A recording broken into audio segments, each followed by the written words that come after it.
Ryan Taylor at the Emirates, where Arsenal have just beaten Athletic Club 3-0 to win the Emirates Cup, and they also won the penalty shootout which took place after the match. Martin Zubimendi got the penalty that won the contest. Obviously Arsenal had already won the match inside 90 minutes, but a good way to finish pre-season for Mikel Arteta's side ahead of next Sunday's trip to Manchester United. Arteta confirmed earlier this week that this is their final friendly. There'll be no in-house fixtures this week. It will just be pure training and preparation for the trip to Old Trafford. But the biggest takeaway really is that both Viktor Gyokeres and Martin Zubimendi, Arsenal's two marquee signings, were excellent. Gyokeres got his first goal, brilliant header from Zubimendi's cross in the first half, and the mass celebration came out as well, which was absolutely loved by all the home fans here at the Emirates. I think Zubimendi, I was looking on FootMob, which is a website I use for in-game statistics, and of Zubimendi's first 30 touches, 25 of them were passes, so a lot of first-time passes. For anyone questioning whether he'd have the same impact that he had in La Liga in the Premier League, given that there's a slight change of an intensity, I think it's clear to see that he will cut the mustard because he's so technically good.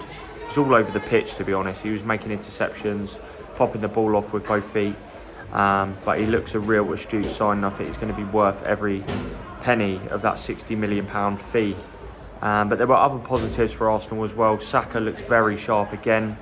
I mean, that's not really too much of a surprise, but the fact Gyokeres got his first goal ahead of that trip to Manchester United, I think that's really important to make sure he's fit and firing. He's got that taste for it now, and he looks so live throughout the game. You know, even when he doesn't have chances, he's always looking, he's sniffing around, he plays off instincts. Just been speaking to Mikel Arteta, and he actually said through 1v1s, he was like, if you give Gyokeres space, he will destroy you, which I thought was a really good quote. So he was asked what he brings to the table. He says it's his nature, everything he does is on instinct. That's why he's scored so many goals in the last few seasons. He's a threat, he pins centre-backs, and when you leave him space, he will destroy you. He also confirmed that he feels Gyokeres can play with Kai Havertz.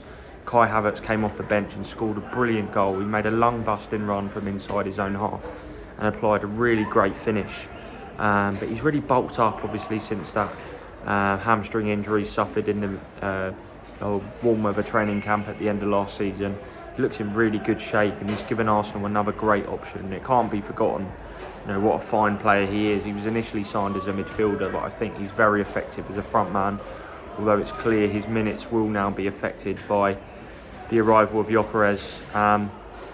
But the key quote really from Arteta's press conference was that he does not feel the club are necessarily done where incomings are concerned. Obviously, the fans want another left winger. There's been strong links to Emirates Eze, although through what I hear, again, I mentioned it on the last video, but from the Arsenal end, it doesn't sound too strong. Like that is a wire that's still necessarily option. Obviously, clubs can, you know, play down links to certain players, but from what I'm hearing, at the moment, that doesn't look as likely as some people have suggested, although it's clear maybe if some sales happen, that will definitely be an option that could be explored, although there were strong suggestions again that Eze's release clause has already expired.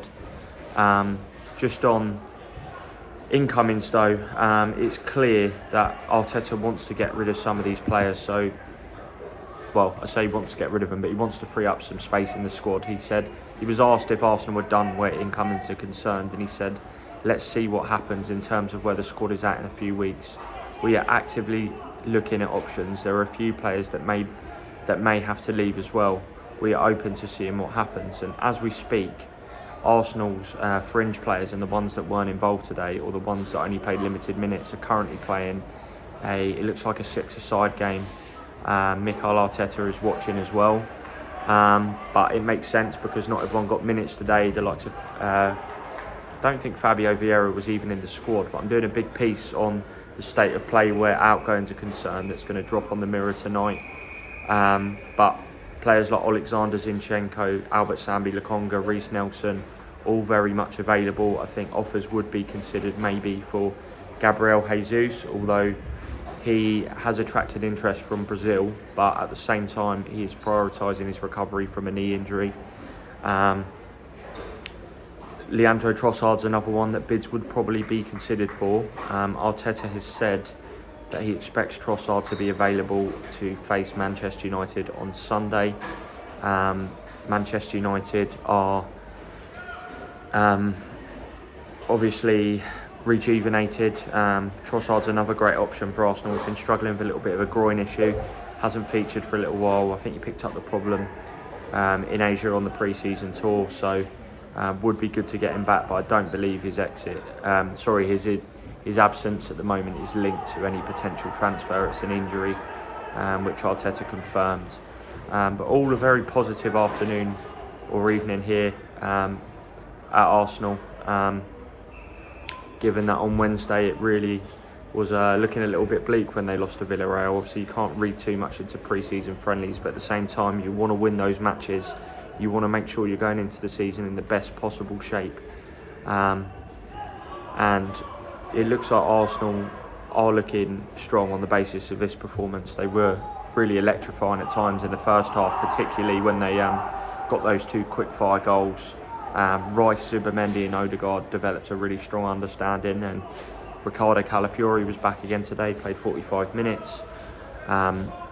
Defensively, they look much stronger than Wednesday when they leaked far too many chances, kept that clean sheet. So I think it's going to be a really interesting match-up against United next week. I think Arsenal, that side we saw today against Athletic Club, was close to being what will likely be the starting lineup. So it'll be interesting to see how it plays out. Big week, no real injury concerns other than Trossard, so we will have to see if that changes throughout the course of the week. But if you enjoyed the video, like and subscribe, and I'll be back again soon.